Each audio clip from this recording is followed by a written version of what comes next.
Então, pessoal, vou fazer mais um teste aqui e vou compartilhar com vocês aqui do canal. Vou testar aqui o chumbinho Round da Rifle, tá? Rifle Premium Round. Agora a 50 metros. Eu fiz o teste dele a 25 metros. Se você não viu ainda e quiser ver como esse chumbinho se saiu a 25 metros, vou deixar o link aqui embaixo na descrição desse vídeo. O teste que eu fiz com ele a 25 metros. Mas ele foi muito bem a 25 metros. Então eu resolvi testá-lo a 50 metros, tá? Coloquei meu alvo aqui a 50 metros. Eu medi com a trena de fita, tá? Então tá 50 metros certinho. É só fazer algumas considerações. Hoje tem um vento moderado. Não sei se vai dar para ver o capim balançando aí. Mas tem um vento moderado hoje, tá? E a luneta tá regulada para 25 metros com esse chumbinho aqui. Então eu vou mirar aqui no alvo, na bolinha vermelha. Provavelmente os disparos vão agrupar aqui na parte de baixo, tá? Provavelmente eles vão agrupar aqui na parte de baixo, porque eu não vou mexer na regulagem da luneta. Não vou gastar chumbinho regulando a luneta, porque afinal de contas o que eu quero ver mesmo é o agrupamento. Tá ok? Então provavelmente os chumbinhos vão acumular aqui embaixo aqui, tá? Então vamos lá, 50 metros com a Bima 1336, chumbinho Round. Então pessoal, tivemos um resultado bem interessante aqui, tá? Eu vou mostrar para vocês aqui, fazer algumas comparações. Eu tenho aqui uma latinha de chumbo pequeno, tá? É da latinha pequena, pessoal, que é a latinha grande é da latinha pequena, tá? Então, se eu fosse colocar essa latinha aqui alinhada com a bolinha que eu estava utilizando para fazer a visada, ó, aqui ficaria aproximadamente, pessoal, uns 3, 4, uns 5 chumbinhos fora, tá? Aqui tem 35 disparos, tá? Então se eu tivesse fazendo a visada nessa latinha de chumbinho, de 35 disparos eu acertaria 30, mais ou menos, tá? Agora, utilizando aqui como referência a tampinha de garrafa, que é aproximadamente do tamanho do alvo que eu estava mirando. O alvo que eu estava mirando ainda é mais ou menos do tamanho do tampinha da garrafa, tá vendo? Que era o alvo que eu estava fazendo a visada, tá? Utilizando a tampinha de garrafa como referência, eu vou ter que dar um detalhe para vocês, uma observação que eu fiz que é importante. Vou usar aqui essa régua aqui, só para mostrar. Eu vou alinhar essa régua com a bolinha que eu estava fazendo a visada, tá? E alinhada aqui com o papel. A gente observa, pessoal, que teve aqui uns disparos que saíram para a direita, certo? Quer ver? Deixa eu contar mais ou menos aqui quantos disparos foram. Foram mais ou menos 1, 2, 3, 4, 5, 6, uns 7 disparos. Dos 35 que eu dei, uns 7 disparos saíram aqui para a direita. Pessoal, eu acho que isso é por conta do vento. Tanto é que eles saíram só para a direita, não saíram para a esquerda, certo? Então eu acredito que isso aqui é efeito do vento, ok? E aí, pessoal, a gente observa aqui que teve um grande tamanho vertical aqui também, né? Tem um disparo aqui e o outro disparo aqui, ó. Se fosse para medir em centímetros, ó, daria aproximadamente uns 7 centímetros, tá? Uns 7 centímetros de comprimento aqui vertical. Por que isso, pessoal? Que foi uma dispersão até bem grande. A gente vê que um bem longe aqui, bem fora, né? Porque, pessoal, eu atirei 35 vezes e isso é mais do que o ponto doce dessa arma com esse chumbinho. Eu dei uma olhada na cronografagem. Os primeiros disparos estava dando uma velocidade de 218 metros por segundo, tá? Que provavelmente foram esses chumbinhos que pegaram aqui embaixo, ó, né? Esses disparos que pegaram mais aqui embaixo. Tava dando uma velocidade inicial de 218 metros por segundo. E o pico que eu vi ali no cronógrafo foi por volta de 230 metros por segundo, que provavelmente é esses disparos que estão mais aqui em cima. Então, com aproximadamente 3.000 PSI, os disparos pegaram aqui embaixo, tá? Isso falando da pressão do cilindro da Bima 1336. Com 3.000 PSI, os disparos pegaram aqui embaixo.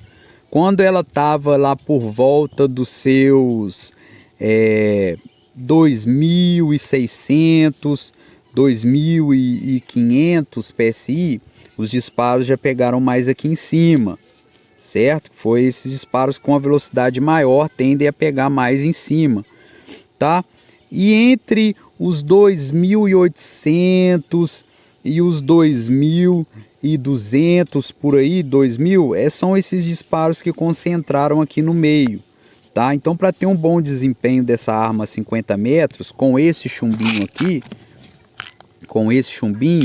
o ideal é você atirar dentro do ponto doce, porque se você atirar de 3.000 até 2.000 PSI, você vai ter essa dispersão horizontal que eu medi aqui para vocês de aproximadamente 7 centímetros ou 6,5 por aí, tá? Mas só que se você considerar ela dentro do ponto doce, que é onde fez essa maior abertura, que os buracos aqui se interligaram, né? Olha para vocês verem, colocando agora uma tampinha de garrafa, alinhado aqui com o alvo que está aqui em cima, ó.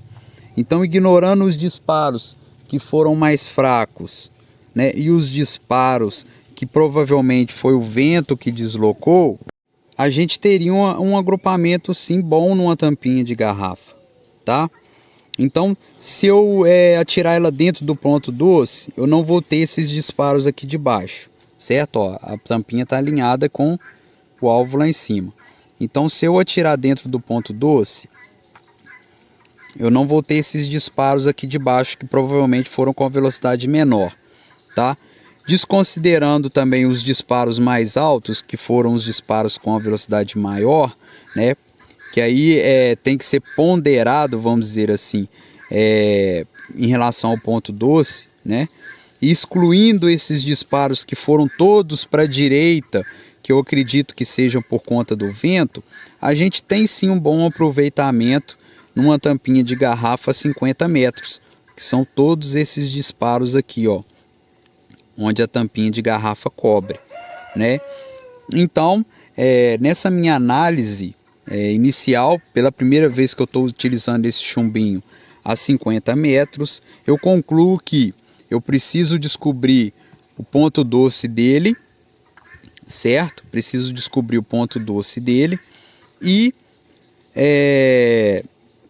atirar, por exemplo, num dia com pouco vento, eu vou ter sim um aproveitamento muito bom a 50 metros atirando em tampinha de garrafa, tá? Aqui uma outra referência também seria o giz escolar. Se eu colocasse o giz escolar aqui alinhado com o alvo, a gente vê que acertaria muitas vezes nesse giz escolar, excluindo, lógico, aqui os disparos onde o vento interferiu, fazendo com que eles se deslocassem para a direita. Então, se eu atirasse no giz escolar, eu teria sim também um aproveitamento muito grande, né? Considerando que aqui no todo tem 35 disparos, atirando no giz escolar pelo menos umas 18 vezes, provavelmente eu acertaria esse giz aí, né? Tirando, lógico, considerando aqui que muitos desses disparos foram desviados pelo vento. Então é isso aí. Então esse foi aproximadamente aí o agrupamento com o rifle round a 50 metros, tá? Um resultado aí interessante. Se fosse considerar aqui um latão, né, com certeza acertaria todos os disparos aí, considerando uma lata grande dessa, até mesmo os que o vento desviou, né? Considerando uma latinha pequena aí, alinhada lá com a bolinha do alvo, perderia apenas aí os disparos que o vento desviou também, né? Um resultado interessante, sim. Então esse chumbinho dá para utilizar ele sim com a Bima 1336 que está aqui, tá? Eu vou colocar para vocês agora no final do vídeo a cronografagem dela, como ficou o gráfico da cronografagem desses 35 disparos que eu dei aqui, tá? Vocês vão observar que o range é muito grande, ela vai lá desde 218 até 230 metros por segundo, porque eu não utilizei ela no ponto doce, né? Então vai ser possível identificar inclusive o ponto doce olhando essa cronografagem que eu vou colocar aqui para vocês. Uma coisa que também é muito importante de se falar é que minha luneta, pessoal, é essa aqui, ó. Rossi Poly 4x32. Ela não tem ajuste de paralaxe. Vocês podem ver que a parte da frente dela não tem ajuste de paralaxe. Eu não sei para quando o paralaxe dela está regulado, mas a 50 metros a gente observa que ainda tem um pouquinho de erro de paralaxe. Isso também interfere no agrupamento, tá, pessoal? Que fique registrado isso. Então é isso aí. Espero que tenham gostado do vídeo. Para você que queria conhecer um pouco da Bima 1336 com o chumbinho round a 50 metros, tá aí o resultado. Um abraço, pessoal. Até o próximo vídeo.